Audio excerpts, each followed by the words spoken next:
أعوذ بالله من الشيطان الرجيم. بسم الله الرحمن الرحيم. قال الله تعالى في الكتاب الكريم سورة العمران مدنية. بسم الله الرحمن الرحيم.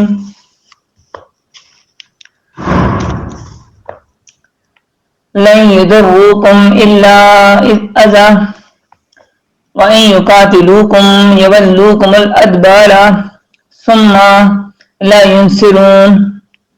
ضربت عليهم الذلة أينما سكفوا إلا بحبل من الله وحبل من الناس وباءوا بغضب من الله وضربت عليهم المسكنة ذلك بأنهم كانوا يكفرون بآيات الله ويقتلون الأنبياء بغير حق ذلك بما عصوا وكانوا يعتدون.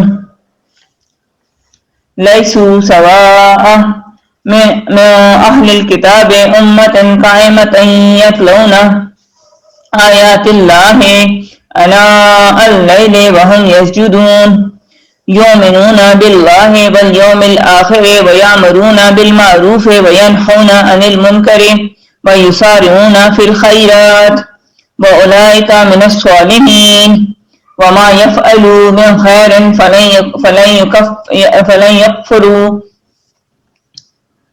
فلن يكفروا والله عليم بالمتقين. إن الذين كفروا لن تغني عنهم أموالهم ولا أولادهم من الله شيئا وأولئك أصحاب النار هم فيها خالدون.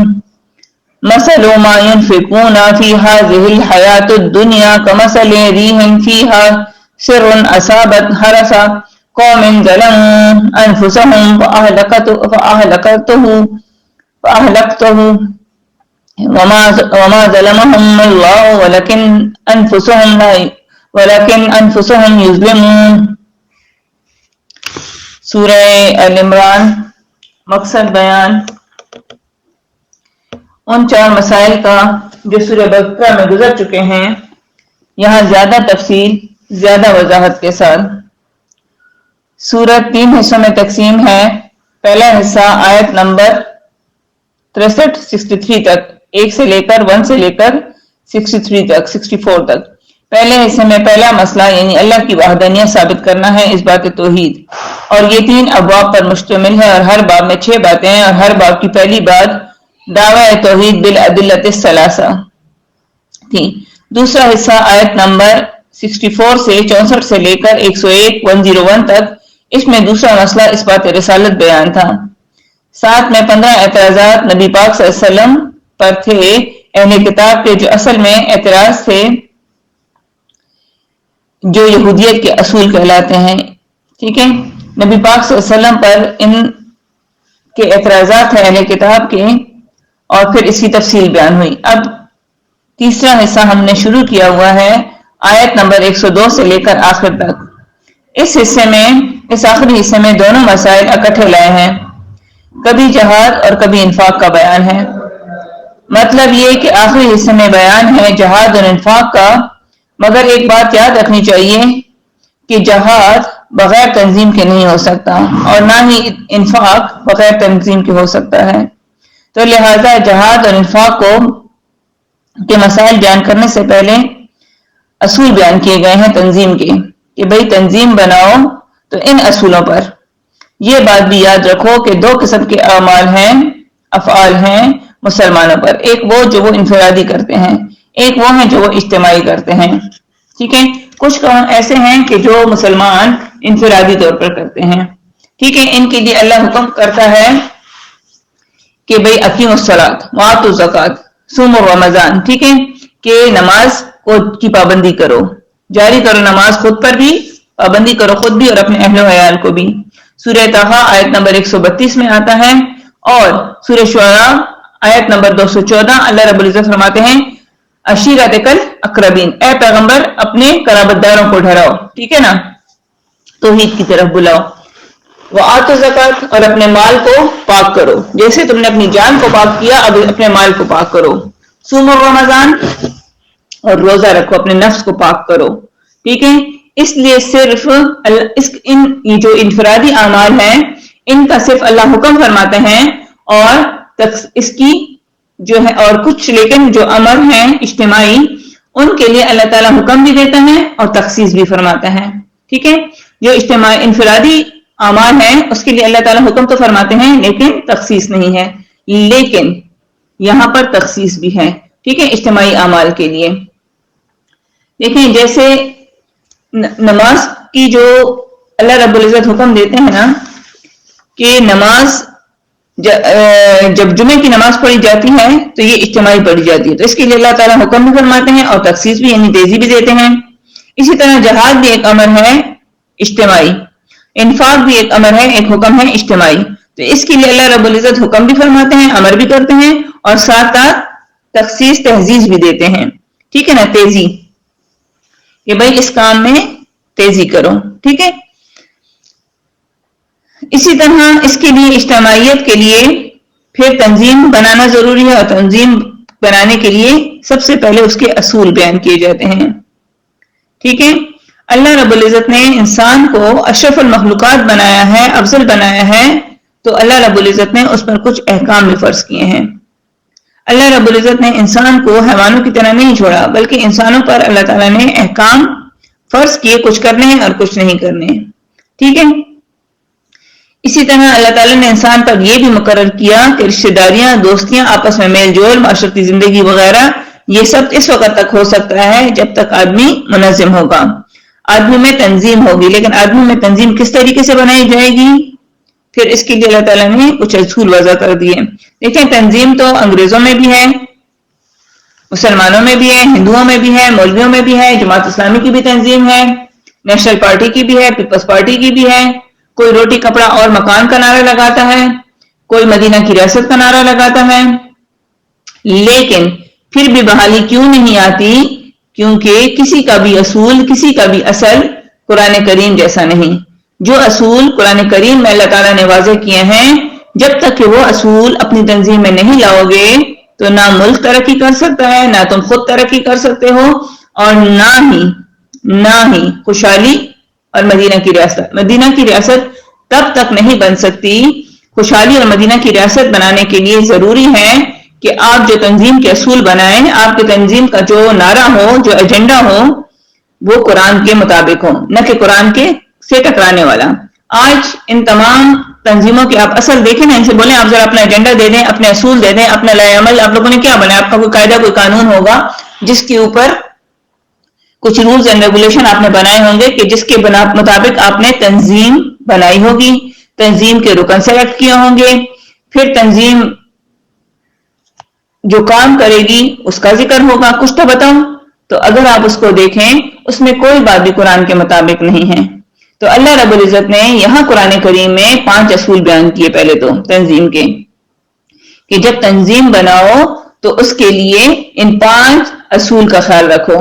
ٹھیک ہے، پہلا اصل جو تھا وہ آیت نمبر 102 میں تھا کہ عقیدہ توحید کے مطابق ہوگا، قرآن کے اوپر ہوگا. سب کا عقیدہ ایک ہوگا، جو تنظیم کے رکن ہوں گے سب کا عقیدہ ایک ہوگا، اور وہ عقیدہ کس پہ ہوگا؟ قرآن کریم کے مطابق، یعنی توحید، لا الہ الا اللہ، اللہ کے سوا کوئی حاجت روا نہیں. ٹھیک ہے، پھر دوسرا اصل آیت نمبر 103 میں کہ قرآن و سنت کے مطابق اپنا ہر عمل کریں گے. عقیدہ کی پہلے بات ہوئی، پھر عمل کی بات. دوسرا اصل عمل پہ ہے کہ خوشی اور غم قرآن و سنت کے مطابق، وہاں یہ نہیں کہیں گے کہ لوگ کیا کہیں گے. ٹھیک ہے، پھر تیسرا قانون آیت نمبر 104 میں ہے، تیسرا اصل تنظیم کا اصول کہ ارکان فعال ہوں گے، ارکان سست نہیں ہوں گے، فعال ہوں گے. سست دیکھیں، ایک گھر ہے، ہم گھر بھی بنا لیتے ہیں، ہم زمینیں جائیدادیں بھی خرید لیتے ہیں، ہم کارخانے بھی لگا لیتے ہیں. بہت سارے ایسے لوگ خوش قسمت ہیں جن کو اللہ تعالیٰ نے دنیا میں مال بھی دیا ہے، اولاد بھی دیا ہے، طاقت بھی دی ہے، وہ خود تو لگا ہے.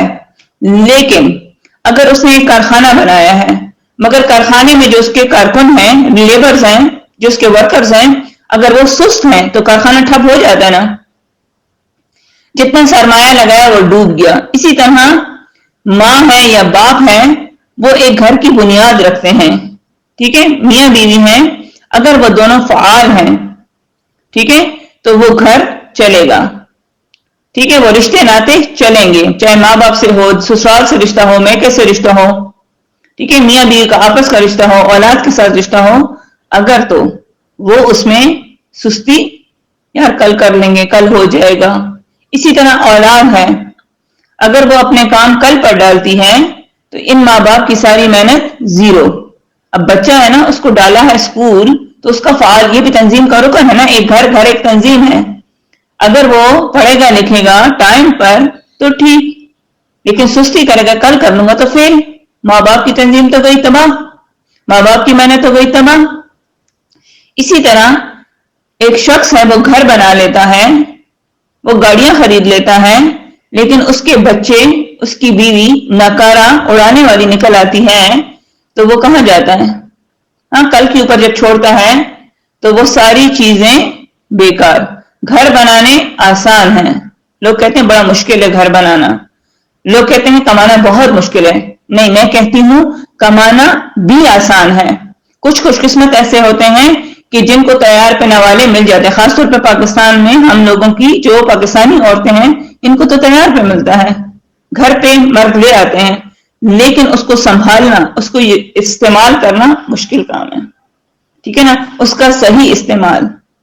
ٹھیک ہے، تو یہ جو تنظیم ہے میاں بیوی کی، اگر بیوی اس میں سست پست ہے، میاں لے آیا سودا اور وہ لفافوں سے نہیں نکلا، فریج کی چیز فریج میں نہیں گئی، الماری کی چیز الماری میں نہیں گئی، کچن کی کیبنٹس کی چیزیں کچن میں جارز میں نہیں گئی اور پراپر طریقے سے نہیں گئی تو سود گھن لگ جاتا ہے، دیمک لگ جاتا ہے، کیڑے پڑ جاتے ہیں، ٹھیک ہے نا.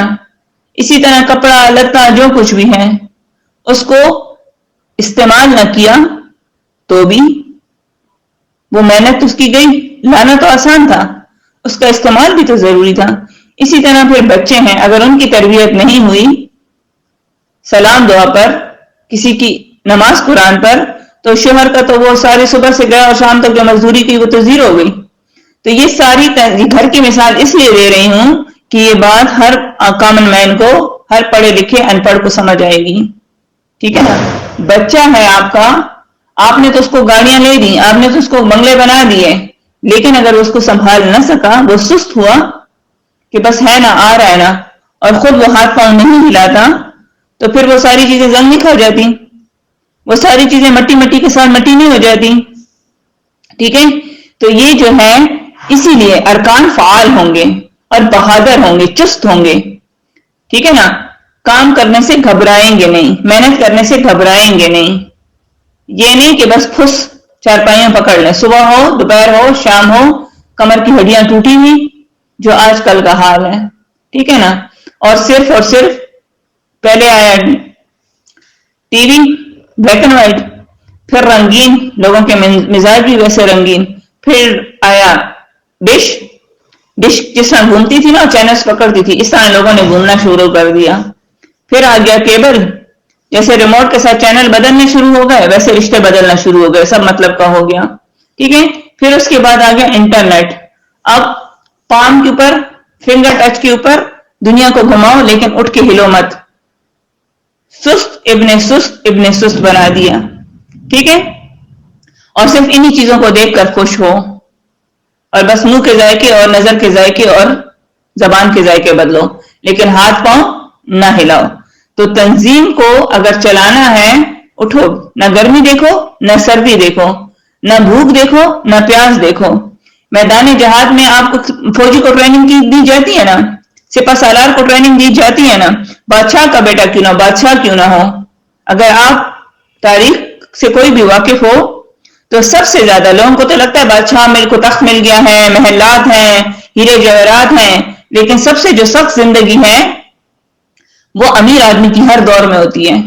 بادشاہ بھی تیر اندازی بھی سیکھے گا، نیزہ بازی بھی سیکھے گا، اس کے بچے بھی سیکھیں گے، کیونکہ ان کو اگر یہ ملک کی حفاظت کرنی ہے اور ملک بچا کے رکھنا ہے، اس کو چلانا ہے، تو اس کو دنیا داری کے لیے بھی یہ سب کچھ سیکھنا ہے.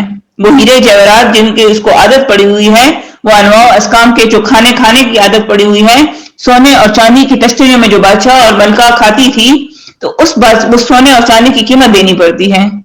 آج بھی اگر آپ کہتے ہو کہ مجھے دنیا کی ساری سہولتیں ملیں تو اس کے لیے ڈاکٹر انجینئر بننے کے لیے راتوں کی نیندیں حرام کرنی پڑتی ہے نا.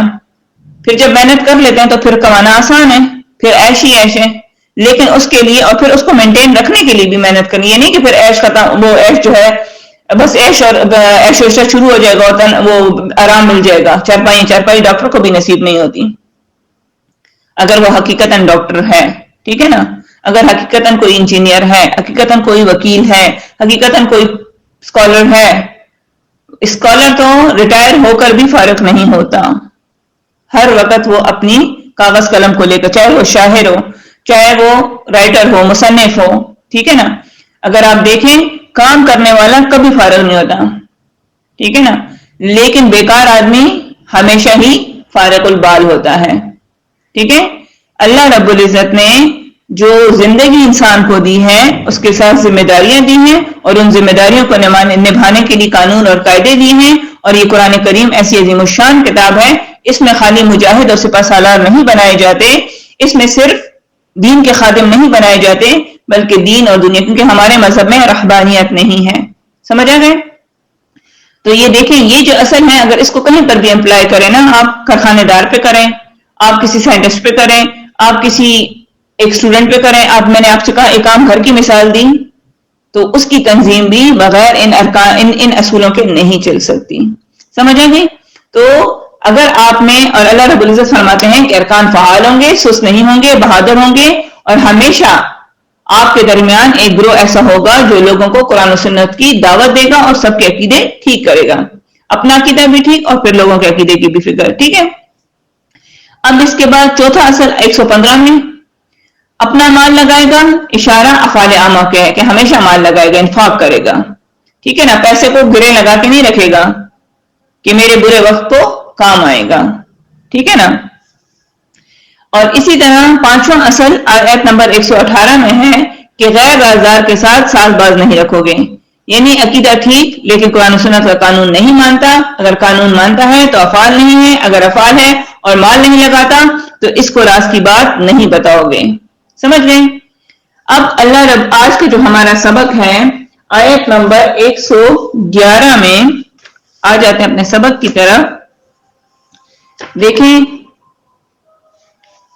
اللہ رب العزت آیت نمبر 111 میں تسلی نبی پاک صلی اللہ علیہ وسلم اور ہر مبلغ کو دیتے ہیں کہ بھئی حق پرست کو لوگ ہر دور میں برا کہتے ہیں. جب آپ توحید کا بیان کرو گے تو لوگ آپ کے دشمن ہوں گے, لیکن آپ نے دل چھوٹا نہیں کرنا, ٹھیک ہے. بلکہ دیکھیں حق پرستوں کے خلاف سازشیں ہر دور میں ہوتی ہیں, اس لیے دل میں اپنے جو ہے نا اپنے دل کو تنگ نہیں کرو گے. سمجھ آ گئی؟ فرقہ واریت اور اس میں نہیں پڑو گے, بلکہ جو تنظیم کے اصل ہیں ان کے مطابق اپنی زندگی گزارو گے. تو اللہ رب العزت ہر دور میں جو میت خاصہ اللہ کی ایمان والوں کے ساتھ ہے, اللہ تعالیٰ کی میت خاصہ آپ کو ملے گی. لہذا کسی سے اس بات پہ دل چھوٹا کر کے توحید کا مسئلہ بیان کرنا نہ چھوڑ دو, کیونکہ آدم علیہ السلام سے لے کر نبی پاک صلی اللہ علیہ وسلم تک ہر مبلغ کا کام کیا تھا؟ توحید کا بیان. اور پھر جب وہ بیان کرتے اور لوگ ان کو ہمیشہ کبھی دیوانہ, کبھی ساحر, کبھی مجنون, ٹھیک ہے, کہتے تھے. یہ ہر دور میں فتوے لگے ہیں اور ہر دور میں حق پرستوں کے خلاف سازشیں بھی ہوئی ہیں, یہاں تک کہ ان کے قتل کی تیاریاں ہوئی ہیں. سمجھ آئے؟ تو یہاں اللہ رب العزت آیت نمبر 111 میں فرماتے ہیں لن یضروکم, وہ کچھ نہ بگاڑ سکیں گے تمہارا, الا مگر, اذا مگر صرف ستانا ہے زیادہ سے زیادہ, وَإِن يُقَاتِلُوكُمْ اور اگر لڑتے تمہارے ساتھ تو يَوَلُّوكُمُ الْأَدْبَارَ اور اگر لڑتے تمہارے ساتھ تو یہ دے گا تمہارے پیٹھ پیچھے. یعنی اللہ رب العزت فرماتے ہیں کہ لن یضروکم ہرگز نہیں وہ ضرر پہنچا سکیں گے تمہیں, الا مگر, اذا تھوڑی سی اظہار آسانی کر سکتے ہیں, وَإِن يُقَاتِلُوكُمْ اور اگر وہ لڑیں تم سے يَوَلُّوكُمُ الْأَدْبَارَ تو پھیر دیں گے تمہاری طرف اپنی پیٹھیں, یعنی پیٹھ پھیر کے بھاگیں گے. یہ حق پرستوں کا مقابلہ نہیں کر سکتے، یہ میدان جنگ سے پیٹ پھیر کے بھاگ جائیں گے، ان میں اتنی طاقت ہے ہی نہیں، کیونکہ ایمان تو ان کے اندر ہے نہیں، تو جس کا ایمان نہیں اس میں اتنی طاقت نہیں، یہ خالی پھوس ہیں، یہ دھمکیاں چمکیاں ہیں، یہ ان کی خالی بڑھ کے خالی یہ مارتے ہیں۔ ثم لا ينصرون، پھر نہیں وہ مدد کیے جائیں گے، ایسے لوگوں کی اللہ مدد نہیں کرتا۔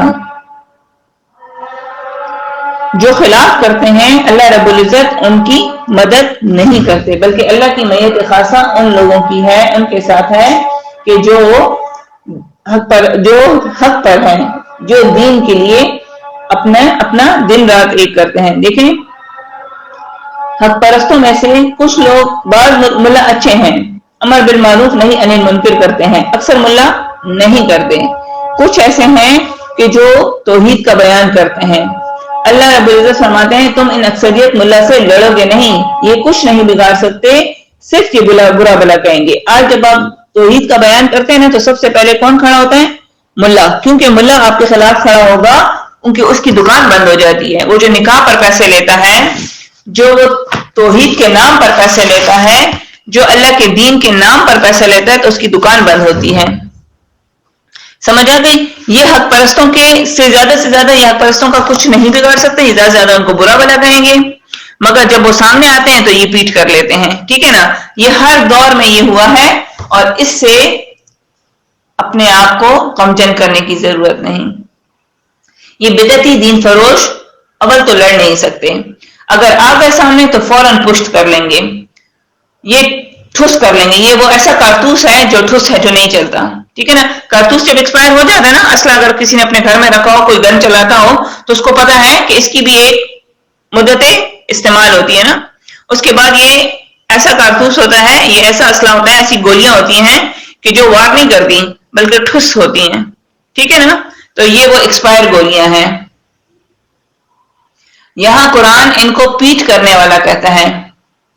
استاد محترم تو یہاں ایک بہت جو بات کرتے ہیں وہ تو بڑی ایسی بات ہے، گالی ہے نا، اب کیا کیسے کہوں، یعنی وہ میدان چھوڑ کر بھاگنے والا بغیرت ہوتا ہے نا، اب میں وہ پشتو والی وہ بات نہیں بول سکتی، اتنی میری جرات نہیں ہے، تو بغیرتوں کی طرح بس یہ پیٹ پھیر کر میدان چھوڑ کے بھاگ جاتے ہیں، ٹھیک ہے نا؟ یہ وہ لوگ ہیں، یہ جو دین فروش ہے، جو اللہ کے دین کا سودا کرتا ہے، اس کی کہاں ہمت ہو سکتی ہے کہ وہ حق پرست یا حق کی بات کریں، ٹھیک ہے؟ یہ حق پرست کا مقابلہ کر سکیں، یہ صرف تمہارے پیچھے ہی برا بلا کہیں گے، لیکن جب تم سامنے آؤ گے تو یہ بات نہیں کر سکتے، ٹھیک ہے؟ لیکن فاسق کی پہچان ہے اور اس کی 10 صفات ذکر ہیں کہ تمہارے پیچھے بولیں گے، برا بلا کہیں گے۔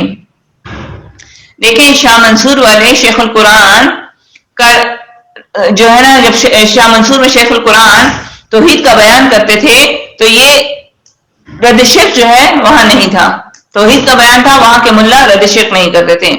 تو ایک دفعہ مولانا حسین علی نے 3 دن میں ختم القرآن کیا، تو شیخ القرآن مولانا طیب سے پوچھا یہ جو آگے بیٹھے یہ کون تھے؟ بتلایا کہ بڑے عالم، بولے یہ سب تو سور ہیں، تمہیں تب پتہ چلے گا جب میں نہیں ہوں گا۔ یعنی تو جب شیخ القرآن نے قرآن کا بیان کیا تو یہ بڑے بڑے علماء قرآن و حدیث والے جو دعویٰ کرتے تھے کہ ہم قرآن و حدیث کے وارث ہیں، یہ دشمن ہو گئے۔ تو دیکھیں منافق کی یہ پہچان ہے کہ جب تم توحید کا بیان کرو گے اور جب تم حق کا مسئلہ واضح کرو گے تو یہ تمہارے خلاف کھڑے ہو جائیں گے۔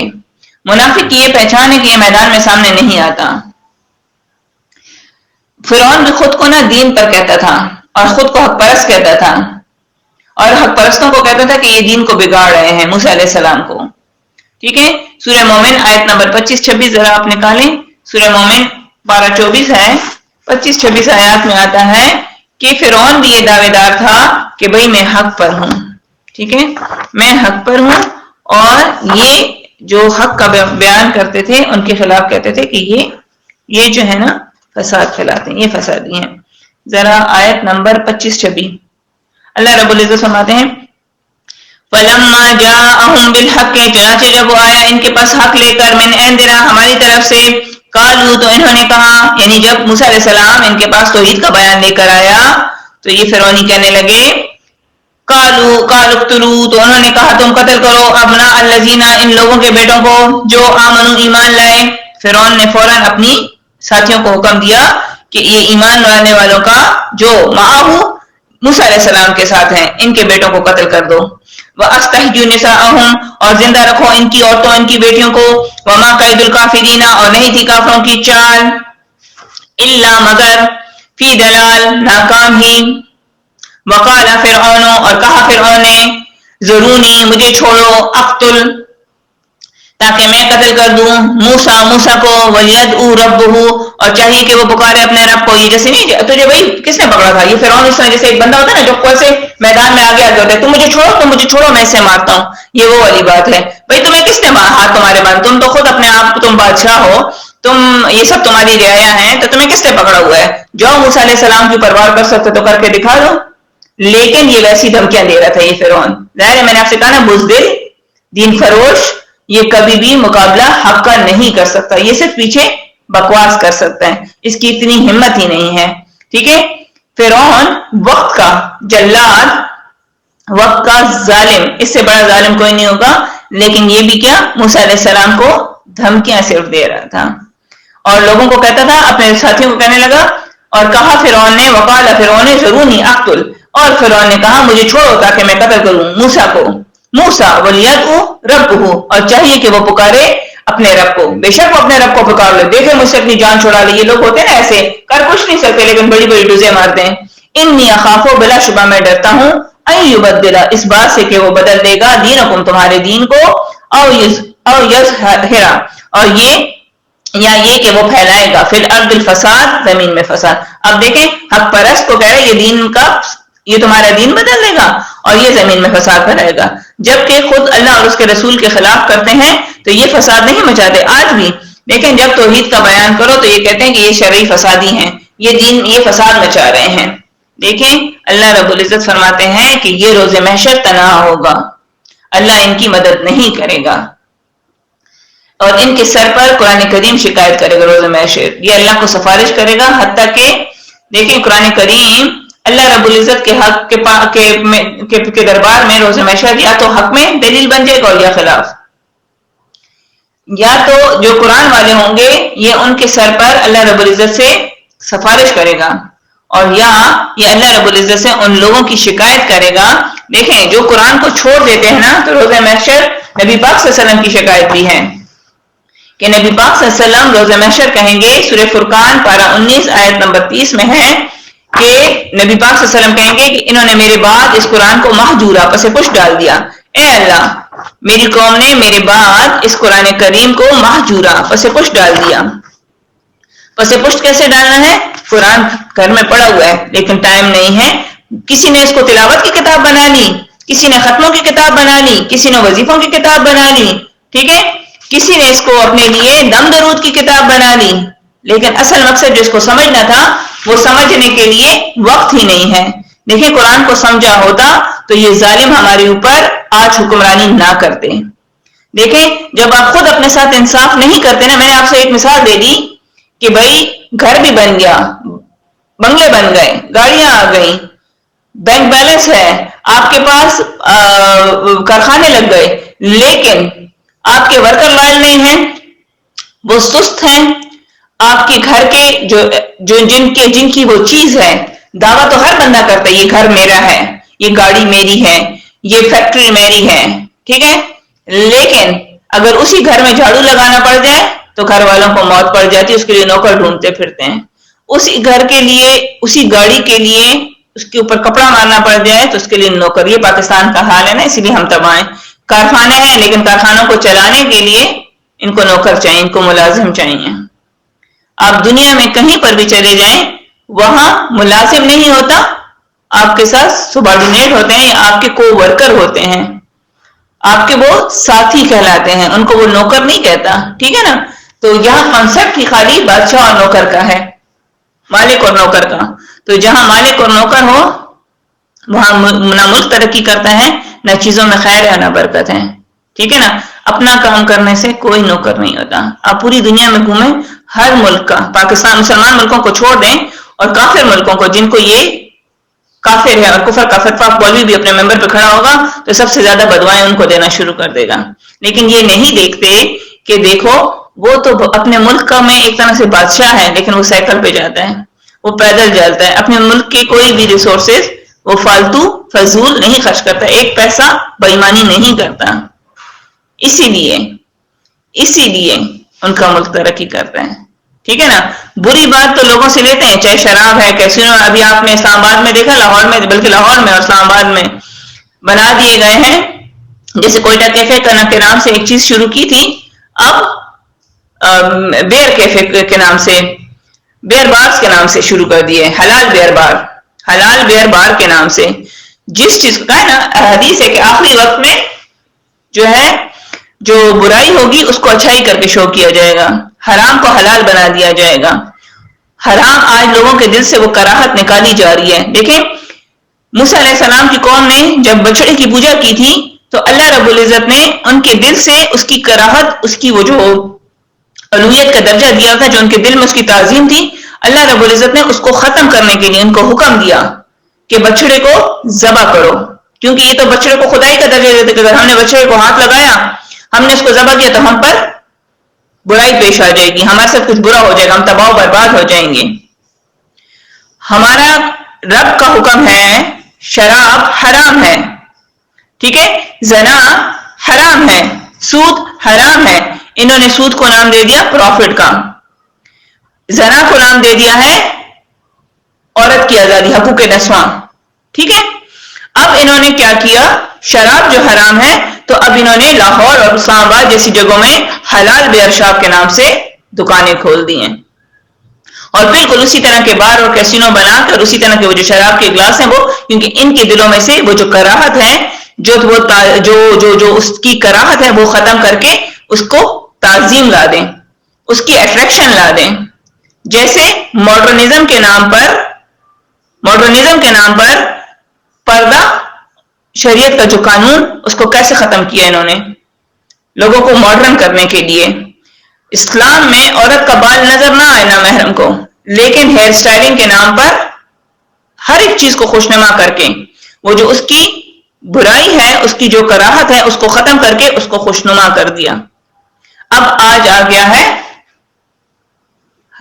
دیکھیں ابھی تو بڑا فاسٹ دور ہے، آج جب یہ بارز کھل گئی ہیں کہ حلال بیئر کے نام سے، اب دیکھو کہ بیئر بھی عام ہوگی، وائن بھی عام ہوگی، وسکی بھی عام ہوگی، آئندہ چند چھپے عام تو یہ سارا کچھ لوگ پی رہے ہیں ہر جگہ پر، ہر گلی، ہر محلے میں، ہر طرف بہت عام ہو گئے. اب کھلم کھلا ہوگا، جیسے کھلم کھلا بے حیائی ہو رہی ہے حقوق نسواں کے نام پر، زناکاری گھر گھر تک پہنچ گئی ہے. کوئی کسی کو نہیں روک سکتا جو قانون پاس انہوں نے کر دیا، جو بل انہوں نے پاس کر دیا کہ عورت کی مرضی اپنی رضا سے جو کرے. ٹھیک ہے نا. جس کو بھی دعوت گناہ دے، کوئی مرض، اگر وہ اس کو کوئی تکلیف نہیں ہے تو کوئی اس کے اوپر کوئی حد نہیں جاری کر سکتا. بس ایسی باتیں نکل آتی ہیں کہ انسان بس رو ہی سکتا ہے. وجہ کیا ہے کہ ہم تنظیم کے اصل کو نہیں مانتے. اللہ رب العزت نے جو تنظیم کا اصل دیا ہے نا، اس کو کوئی نہیں مانتا. دیکھیں نبی پاک صلی اللہ علیہ وسلم روزہ محشر کہیں گے وقال رسولو، اور کہیں گے اللہ کے رسول، یا رب، اے میرے رب، ان قوم اتخذوا هذا القرآن مہجورا، اے اللہ، اے میرے رب، بے شک میری قوم نے ٹھہرا لیا، بنا لیا تھا میرے بعد اس قرآن کو پس پشت، یہ قرآن پس پشت ڈال دیا. ٹھیک ہے. پس پشت ڈالنا کیا ہے؟ قرآن کے مطابق فیصلے نہیں کرتے. جبکہ اللہ رب العزت سورہ مائدہ آیت نمبر 44 ذرا دیکھیں، 44، 45 اور 47، اللہ رب العزت فرماتے ہیں کہ جو قرآن کے مطابق فیصلے نہیں کرتا وہ کافر ہے. اللہ رب العزت فرماتے ہیں وَمَن لَّمْ يَحْكُم بِمَا أَنزَلَ اللَّهُ فَأُولَٰئِكَ هُمُ الْكَافِرُونَ، اور جو شخص نہ فیصلہ کرے اس کے ساتھ جو نازل کیا اللہ نے تو یہی لوگ کافر ہیں. پھر اللہ رب العزت آگے آیت نمبر 45 میں فرماتے ہیں، اللہ رب العزت فرماتے ہیں وَمَن لَّمْ يَحْكُم، اور جو شخص نہ فیصلہ کرے بِمَا أَنزَلَ اللَّهُ، اس کے ساتھ جو نازل کیا اللہ نے، فَأُولَٰئِكَ هُمُ الظَّالِمُونَ، تو یہی لوگ ظالم ہیں. پھر اللہ رب العزت فرماتے ہیں آیت نمبر 47 میں وَمَن لَّمْ يَحْكُم، اور جو شخص فیصلہ نہ کرے بِمَا أَنزَلَ اللَّهُ، اس کے ساتھ جو نازل کیا اللہ نے، فَأُولَٰئِكَ هُمُ الْفَاسِقُونَ، تو یہی لوگ فاسق ہیں. سمجھ آ گئی؟ دیکھیں ان پر ذلت کی مہر لگی ہوئی ہے، ہر وقت یہ سوالگر ہوں گے، سوالی ہوں گے۔ نبی پاک صلی اللہ علیہ وسلم فرماتے ہیں جو ملا بادشاہ کو آتا جاتا ہو سمجھ جاؤ یہ ملا چور ہے۔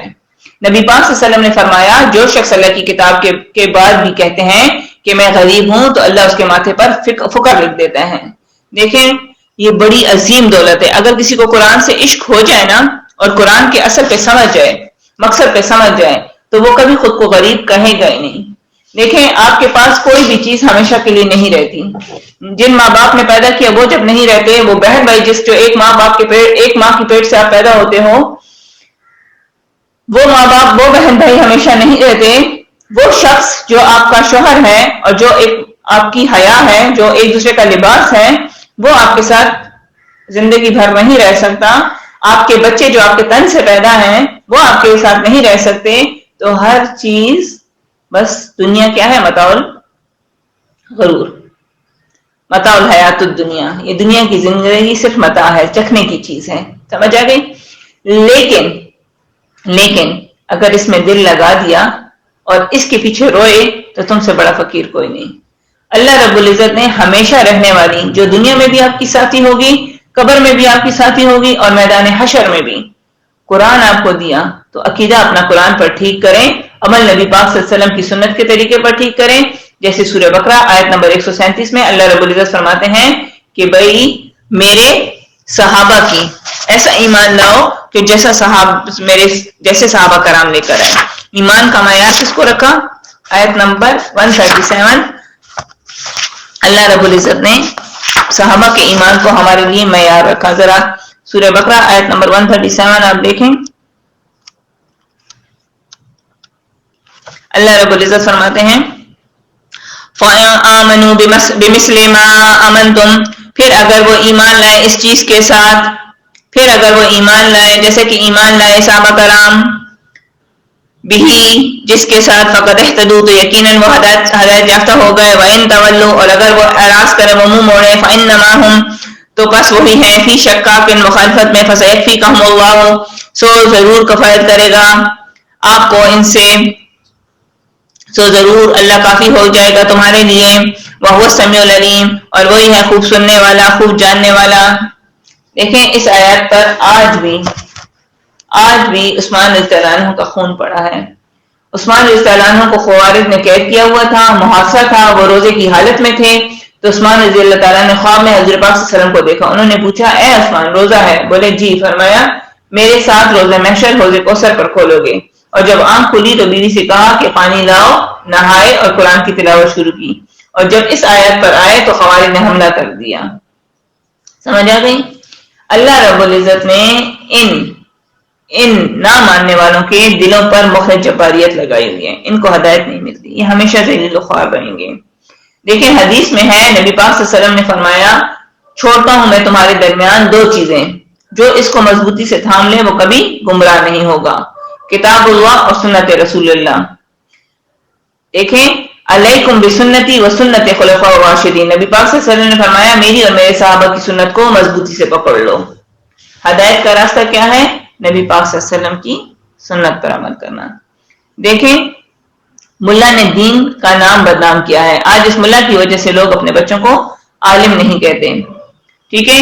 عزت دار جو لوگ ہیں کتاب کو، یہ عزت دار کتاب ہے، لیکن اس کو دنیا پرست لوگ مولویوں نے بہت بہت کم درجہ کر لیے ہیں، کیونکہ قرآن والوں کے لوگ مذاق اڑاتے ہیں، کوئی انہیں چڑھا کہتا ہے، کوئی کیا کوئی کیا۔ دیکھیں قرآن کریم میں 7 جگہ پردے کا حکم ہے، اور اس ملا کو یہ ممبر ملا ہوا ہے، اس میں کبھی نعتیں لگا لیتے ہیں، کبھی یہاں پر پتہ نہیں کہ کوئی فنکشن، کوئی دستار بندیاں، کوئی پگڑیاں، کوئی وہ، اور خوب شور یہاں سے مسجد کی ممبر سے نکلے گا۔ دیکھیں مسجد جو ہے اللہ کا گھر ہے، اور اللہ کے گھر میں صرف اللہ کی کتاب کا بیان ہونا ہے۔ مسجد میں تو آپ کوئی فضول اور فالتو بات نہیں کر سکتے۔ مسجد کے ممبر نعتوں کے ریکارڈ لگانے کے لیے نہیں، اور پھر اس کا مائک بھی اپنے لیے نہیں کرتے، ہمارے گھروں کی طرف کر دیں گے جی، ٹھیک ہے؟ تاکہ بندہ نہ نماز کرے، نہ جس کے گھر میں درس و تدریس چل رہا ہے کسی چیز پہ بندہ نہ سمجھے۔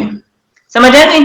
اور وقت بے وقت عشاء کی نماز ہو گئی ہے، اور اس کے بعد دیکھو تو یہاں پر ایک عجیب سے، اور جب یہاں اسی ممبر پہ چاہیے کہ ان کو جو خطبہ ملا ہوا ہے، جو ان کے پاس یہ اختیار اللہ نے ان کو یہ اتنی عزت دی ہوئی ہے، تو بجائے اس کے امر بالمعروف اور نہی عن المنکر کریں، کہ ورنہ یہ ساتھ یہاں پر مسجد ہے اور ادھر ساتھ دیوار پر دیوار لوگوں نے ناچ گانے ڈسکو کی آوازیں، یہ کیوں؟ ان کی کیسے جرت ہے؟ کیونکہ حق پرست مولوی نہیں ہے ان کے پاس جو حق کا بیان کرے اور رد شرک کرے، تو کسی کی جرت نہیں ہے کہ اسلامی ملک ہے جو کلمے کے نام پر لیے ہیں اور وہاں پر خلاف شریعت کام ہو۔ لیکن یقیناً یہ لوگ وہ تھے کہ جو اللہ کی آیات سے انکار کرنے والے تھے، سمجھ آ گئی؟ یہ اللہ رب العزت کی آیات کا انکار کرنے والے لوگ تھے، ٹھیک ہے؟ دیکھیں اللہ رب العزت نے یہ جو لوگ تھے، یہ اللہ تعالیٰ کی آیات کا انکار کرنے والے تھے۔ اللہ رب العزت فرماتے ہیں ضربت علیہم الذلۃ آیت نمبر 112 میں اللہ رب العزت فرماتے ہیں جو حق پرست کے خلاف کرے گا وہ تباہی ہوگا۔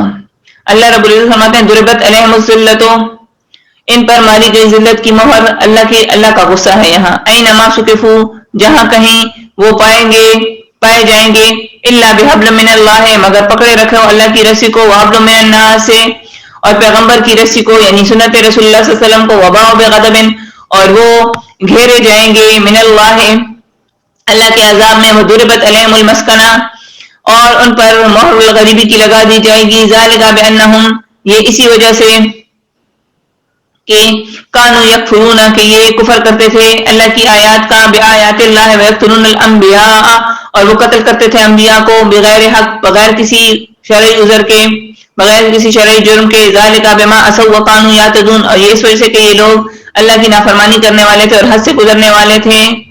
اب دیکھیں یہاں ان کی یہ پلیتیاں ذکر ہیں، یہ ان کی پلیتی ہے کہ بھئی یہ وہ لوگ ہیں کہ جو حق پرستوں کے خلاف بولتے تھے، ٹھیک ہے، اور یہ وہ لوگ تھے کہ جو ناحق یہ مسلمانوں کو قتل کرتے تھے۔ انہوں نے ایک وقت میں 143 پیغمبر حق پرست ایک دن میں قتل کیے، اور ان کے ساتھ ان کی جو ساتھی تھے ان کو بھی قتل کیا، ٹھیک ہے، صبح سے شام میں۔ یہ وہ لوگ تھے۔ دیکھیں مومن کا کام ہے امر بالمعروف اور نہی عن المنکر۔ یہ وہ لوگ تھے جو اللہ کی قرآن کی آیات سے انکار کرنے والے تھے، اور قرآن سے انکار کیسے کرتے ہیں؟ وَلَا تَشْتَرُوا بِآيَاتِ اللَّهِ ثَمَنًا قَلِيلًا، اللہ رب العزت فرماتے ہیں کہ میری آیات کے بدلے میں دنیا تھوڑی مت لو۔ اور یہ دنیا پرست مولوی جو ہے قرآن کا بیان کیا ہے، نکاح ہے تو اس کے بھی پیسے، جنازہ پڑھانا ہے اس کے پیسے، قرآن پڑھانا ہے اس کے، اور مدرسوں پہ مدرسے کھولتے چلے جا رہے ہیں، اپنی دکان چمکا رہے ہیں۔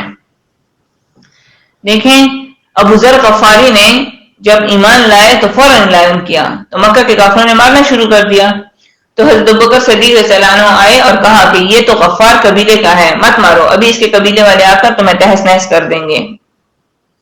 ایمان دین کا، اب صحابہ کی زندگی کو دیکھیں کہ وہ جب ان کو توحید کا بیان ہوتا تو وہ فوراً ایمان لے آتے ہیں، اور نبی پاک صلی اللہ علیہ وسلم نے بھی فرمایا بلغ انی ولو آیات، میری طرف سے بیان کرو،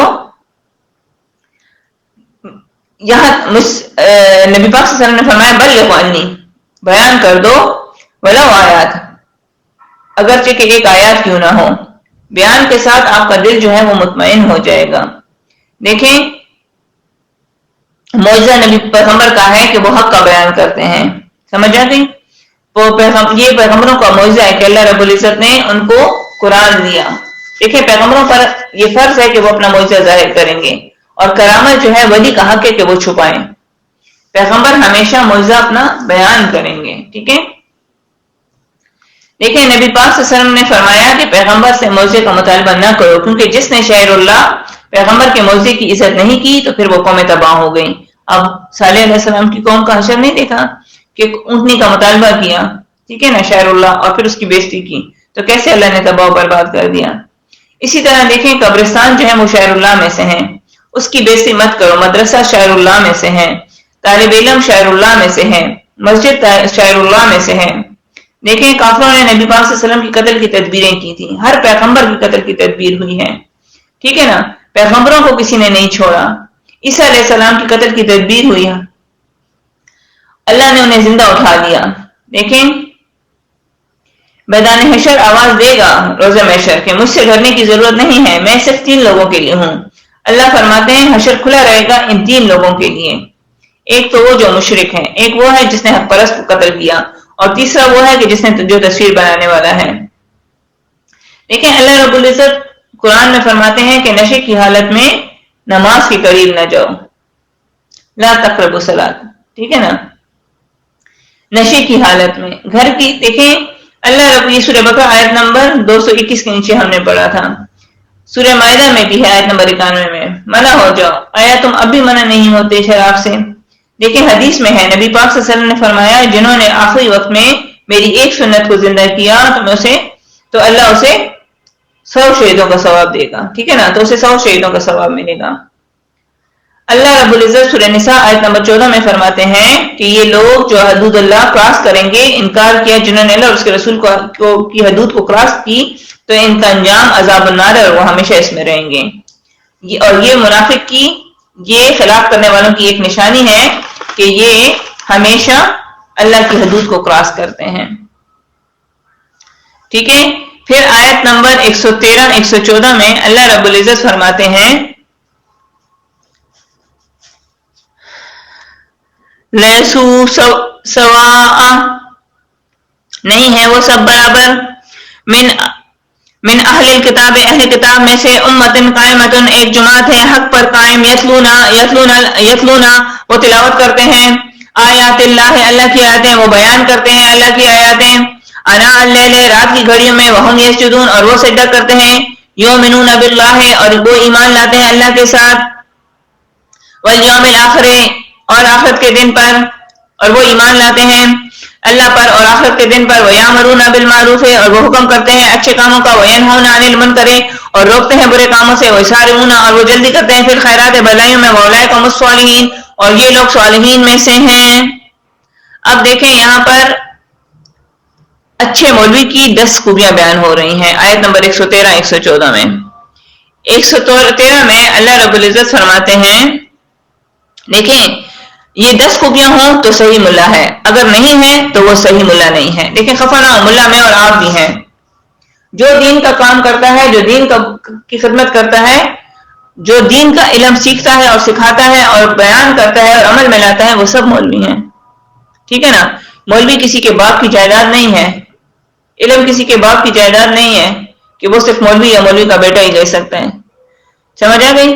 لیکن بات اصل یہ ہے کہ حق پرست کون سا ہے، صحیح کون سا ہے، ٹھیک ہے نا۔ صحیح مولوی وہ ہے کہ جو کتاب والے ہیں، ٹھیک ہے، جو اللہ کی آیات کا بیان کرتا ہے، ٹھیک ہے، جو حق پر قائم ہے، اللہ کی آیات کا بیان کرے، جو سجدہ تابعداری اللہ کو کرے، سمجھ آئے، اور پھر ایمان لائے اللہ پر اور آخرت پر ایمان لائے، پھر امر بالمعروف اور نہی عن المنکر کرے، دوڑیں گے، جلدی کریں گے نیکی کے کام میں، ٹھیک ہے نا، دوڑ لگائیں گے دین کے لیے اور نیکی کا کام کریں گے، سمجھ آئے گا، یہ 10 خوبیاں اس میں ہوں۔ اللہ رب العزت فرماتے ہیں دیکھیں سورہ مزمل میں اللہ رب العزت نبی پاک صلی اللہ علیہ وسلم سے فرماتے ہیں کہ اے بوجھ اٹھانے والے اٹھ جلدی کر، ذرا پارہ 29 آیت سورہ مزمل شروع سے ذرا دیکھیں۔ اللہ رب العزت فرماتے ہیں یا ایھا المزمل، اے کپڑے میں لپٹنے والے، قم اللیل الا قلیلا، قیام کیجئے رات میں مگر تھوڑا سا، قلیلا نصفہ یعنی رات کا نصف حصہ، نصفہ او انقص اور یا کم کیجئے، منہ قلیلا اس سے بھی تھوڑا، او زد یا زیادہ کیجئے، علیہ ورتل القرآن ترتیلا اس پر یا زیادہ کیجئے اس پر اور پڑھیے قرآن ٹہر ٹہر کر، انا سنل کی یقیناً ہم قریب ڈالیں گے، علیہ کا قولاً ثقیلا آپ پر ایک بات بہت بھاری، یقیناً ہم آپ پر ڈالنے والے ہیں ایک بوجھ بھاری، انا بے شک بلا شبہ، نعشۃ اللیل ہی اشد اٹھنا رات کا یہ زیادہ سخت ہے، وطئا واقوم اور نفس کے کچلنے میں اور زیادہ درست رکھنے والا ہے، کیلا بات کو، ان لکا فی النہار سبحا طویلا، بلا شبہ آپ کے لیے دن میں مصروفیت ہے بہت. وذکر اور یاد کیجیے، وذکر اسم رب کا اور یاد کیجیے نام اپنے رب کا. وتبتل الیہ تبتیلا اور سب سے کٹ کر متوجہ ہو جائیے اس کی طرف یکسو ہو کر. اللہ رب العزت فرماتے ہیں کہ اٹھ اٹھ اے پیغمبر، اے بوجھ اٹھانے والے اٹھ، اور رات میں اٹھ کر قرآن کا بیان کر. ٹھیک ہے، آدھی رات یا اس سے کم یا اس سے ذرا زیادہ کر لیجئے اور پڑھیے اس قرآن کو ٹھہر ٹھہر کر. ٹھیک ہے، قرآن جب سیکھا ہے تو نکلو میدان میں، اسے سیکھا ہے تو اسے سکھاؤ بھی، اسے بیان بھی کرو. سمجھ آ گئی؟ اسی طرح ذرا سورہ مدثر دیکھیں. اللہ رب العزت آگے سورہ مدثر میں کہتے ہیں یا ایھا المدثر، اے لحاف میں لپٹنے والے، یعنی اے غیر مشغولیہ، اٹھو لوگوں کو ڈراؤ. قم فانذر، اٹھیے پھر ڈرائیے. وربک فکبر، اور اپنے رب ہی کی بڑائی بیان کیجیے. اور کس کی توحید بیان کرنا ہے؟ حمد و ثنا کس کی کرنی ہے؟ اپنے رب کی. وثیابک، اور اپنے کپڑے میں فطہر، پاک رکھیے. ورجزا فہجر، اور پلیتی کو چھوڑ دیجیے. دیکھیں پیغمبر تو پاک باز ہوتا ہے، یعنی اٹھو اٹھو، اپنی یہ جو پاکی ہے اس سے یہ دنیا کی غلاظتیں دور کر دیجیے. ٹھیک ہے نا، لوگوں کو اس پلیتیوں سے نکالیں، جہالت کے اندھیروں سے نکالیں. اٹھیں اور لوگوں کو توحید کی طرف بلائیں. دیکھیں اللہ رب العزت نے تہجد کے بارے میں قرآن کریم میں حکم دیا ہے. سورہ بنی اسرائیل آیت نمبر 78-79 میں ہے. اس میں قرآن کی فرضیت کا بھی ذکر ہے، نماز کا بھی ذکر ہے، نوافل کا بھی ذکر ہے، اور تہجد کا بھی حکم ہے. مومن کی صفت ہے کہ وہ آخرت پر ایمان لاتا ہے. ٹھیک ہے، تو نیکوں کے لیے پھر اللہ رب العزت نے خوشخبریاں دی ہیں، بشارتیں دی ہیں. نیک شخص کیا ہے؟ وہ سورہ دہر میں اللہ رب العزت فرماتے ہیں آیت نمبر 5 سے لے کے 12 تک. اسی طرح نیک لوگوں کی خوراک کا ذکر ہے. امر بالمعروف اور نہی عن المنکر کرتے ہیں، مومن کی یہ صفت ہے. ٹھیک ہے، سورہ توبہ 71 میں اللہ رب العزت نے مومن عورتوں اور مومن مردوں کو بعض کو بعض کا دوست کہا ہے. ان کا کام امر بالمعروف اور نہی عن المنکر ہے. مرد اور عورت کو اس کی ڈیوٹی اللہ رب العزت نے بتا دی ہے کہ مومن مرد اور عورت کی ڈیوٹی کیا ہے؟ توحید کا بیان. اسی طرح اللہ رب العزت سورہ انبیاء آیت نمبر 90 میں کہ تمام پیغمبروں کی صفات اللہ نے بیان کی ہیں، اور 90 کے آخر میں سوال کرتے ہیں اللہ سے کہ مشکل کشا اللہ ہی ہے. یہ جو لوگ مشکل کشا داتا دستگیر جو پکارتے ہیں تو مشکل کشا اللہ ہی کو کہتے ہیں. ہر حالت میں اللہ ہی سے رجوع کرتا ہے. جو مومن کی پہچان یہ ہے کہ وہ کوئی بھی مشکل آئے، تنگی آئے، تندرستی آئے، وہ اپنے اللہ کی طرف رجوع اللہ کرتے ہیں. اور سورہ بقرہ آیت نمبر 148 میں ہے اللہ رب العزت فرماتے ہیں سب تکل خیرات ہے. اللہ میں زبان پہ کیوں نہیں لفظ آ رہا کہ دوڑو خیرات کی طرف، خیر کی طرف، قرآن و سنت کی طرف دوڑ لگاؤ، سبقت لے جاؤ. ٹھیک ہے نا، دین کے کام میں. اسی طرح اللہ رب العزت فرماتے ہیں قرآن کریم میں آیت نمبر 132 سورہ ال عمران وَاطِیعُوا اللَّهَ وَالرَّسُولَ لَعَلَّکُمْ تُرْحَمُونَ، اور تابعداری کرو اللہ اور اس کے رسول کی تاکہ تم پر رحم کیا جائے. سمجھ آ گئی؟ اللہ اور اس کے رسول کی تابعداری میں ہی تم اللہ کی رضا ہے. اسی طرح پھر آیت نمبر 115 میں متقی وہ ہے جو خود کو خلاف شریعت سے بچائے. دیکھیں، اور اس میں چوتھا اصل ہے کہ مال لگائیں گے. مال پرہیزگار وہ ہے کہ جو دوسروں کا مال نہیں کھائے گا. سمجھ آ گئی؟ پرہیزگار شخص وہ ہے جو خود کو متقی جو کہتا ہے تو وہ دوسروں کا مال نہیں کھائے گا بلکہ اپنا مال دین پر لگائے گا. سمجھ آ گئی؟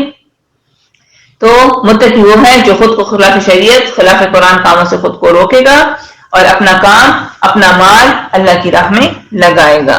اللہ رب العزت فرماتے ہیں وَمَا يَفْعَلُوا مِنْ خَيْرٍ، اور جو کچھ وہ کریں بھلائی سے فَلَن يُكَفَّرُوا، تو ان میں سے تو اس میں ان کی بے قدری ہرگز نہیں کی جائے گی. وَاللَّهُ عَلِيمٌ بِالْمُتَّقِينَ، اور اللہ خوب جاننے والا ہے پرہیزگاروں کو.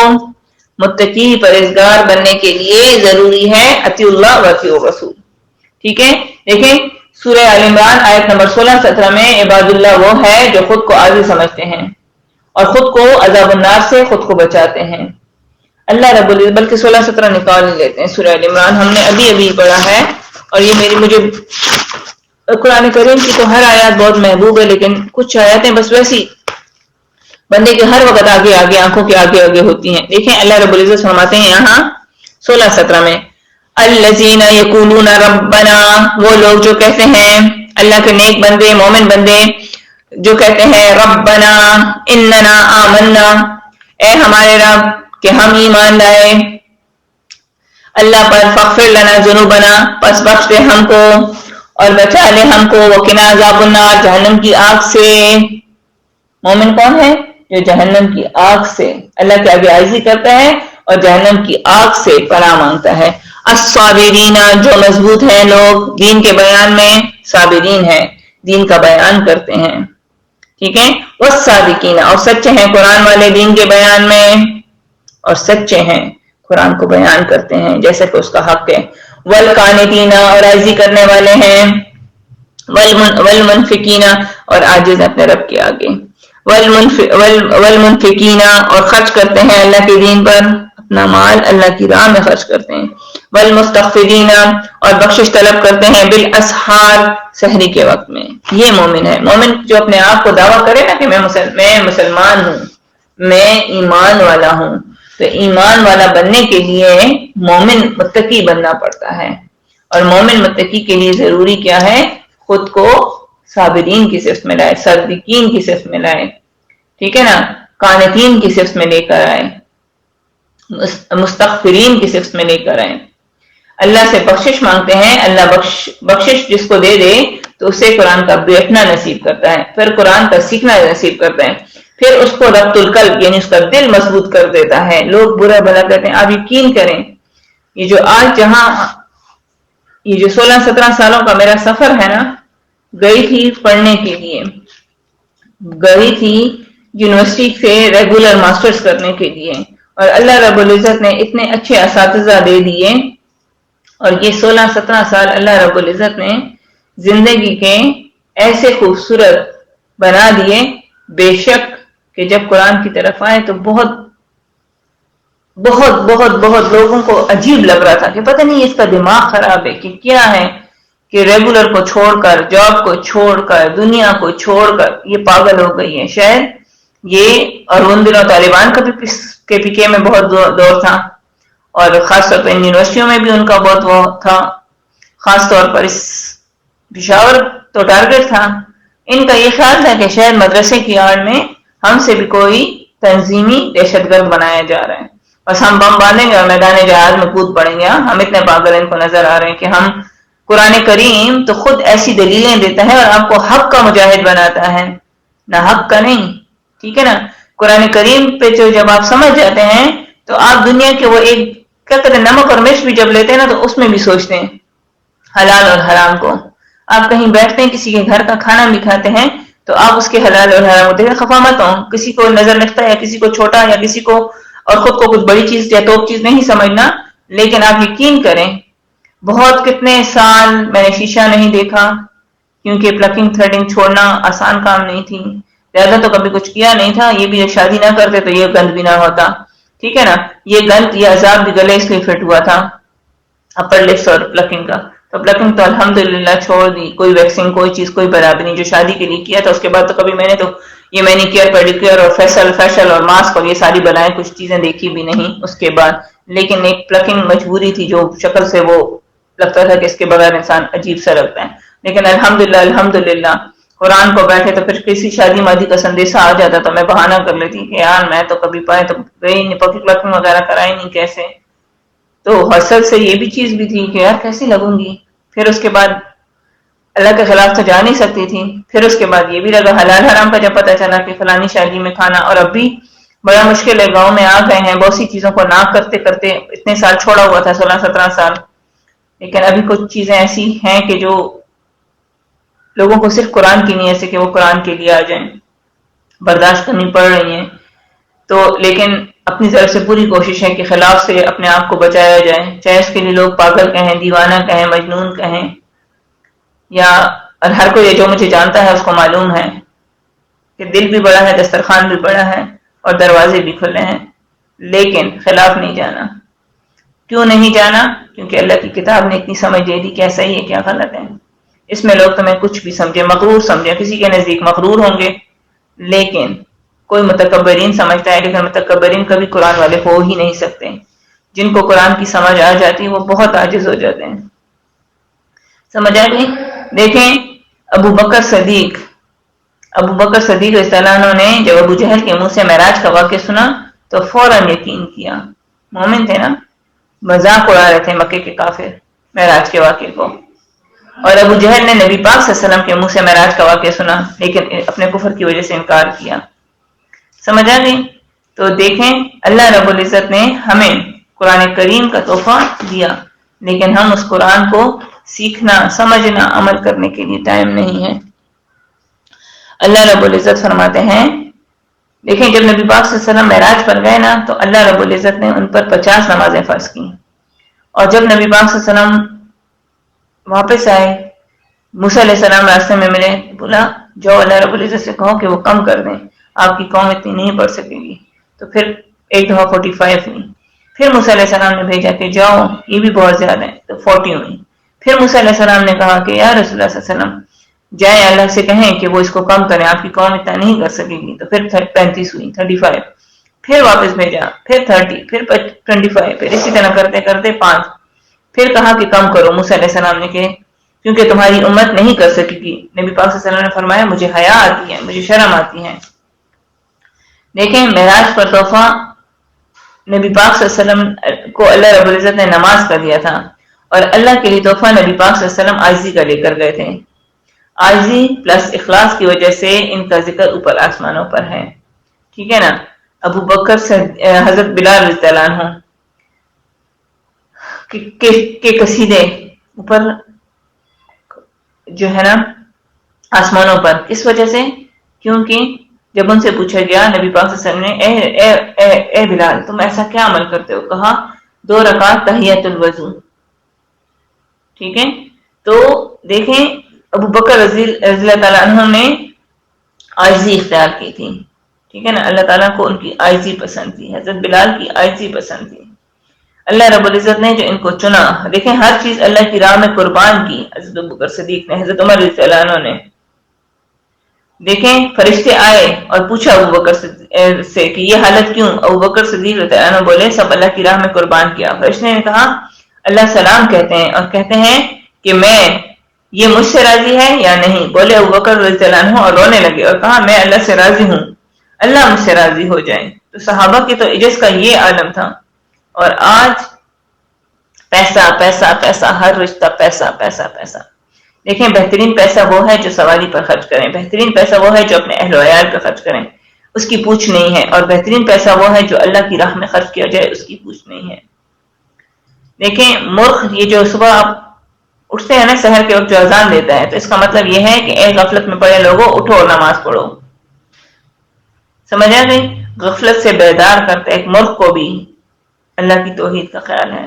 لیکن اگر ایک غفلت میں پڑا ہے، بے خیال ہے، وہ انسان ہے، کیونکہ لکنود انسان بڑا ناشکرا ہے.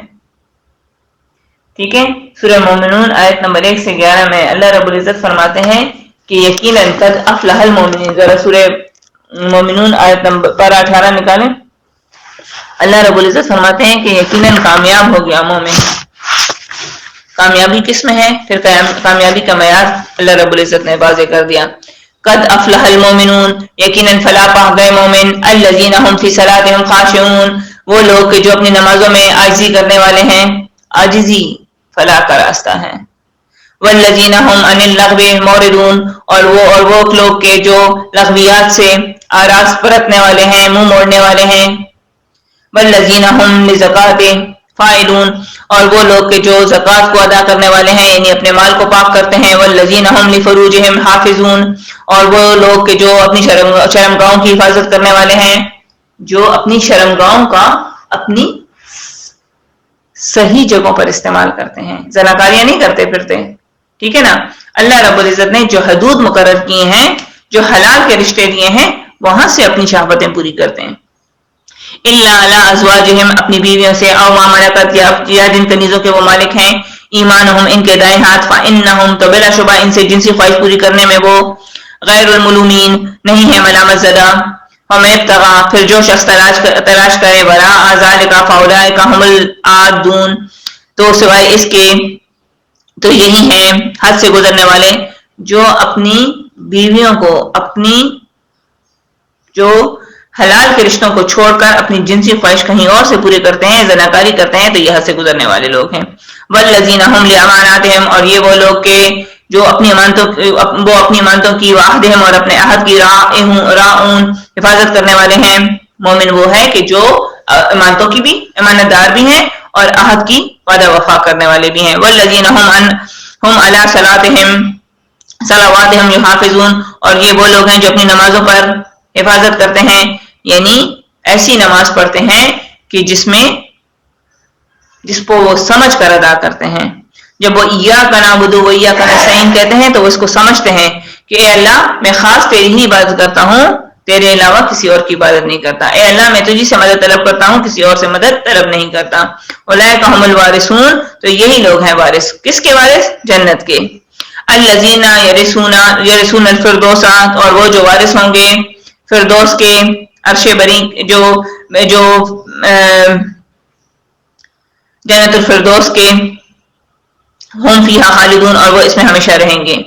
یہ لوگ کہ جو اپنی جو زکوٰۃ ادا کرتے ہیں، جو عاجزی کرتے ہیں، جو لغویات سے خود کو بچاتے ہیں، جو زکوٰۃ ادا کرتے ہیں، جو اپنی شرمگاہوں کی حفاظت کرتے ہیں، جائز جگہ سے اپنی جنسی خواہشات پوری کرتے ہیں، یہ وہ لوگ کہ جو اپنے وعدے کی پابندی کرتے ہیں، امانتوں کی حفاظت کرتے ہیں، نماز کو سمجھ کے ادا کرتے ہیں، اس میں جو عہد و پیمان کرتے ہیں، جو اللہ تعالیٰ سے وعد و وعید کرتے ہیں اس کو پورا کرتے ہیں، تو یہی لوگ وارث ہوں گے جنت کے۔ اور کون سی جنت کے؟ جنت الفردوس کے۔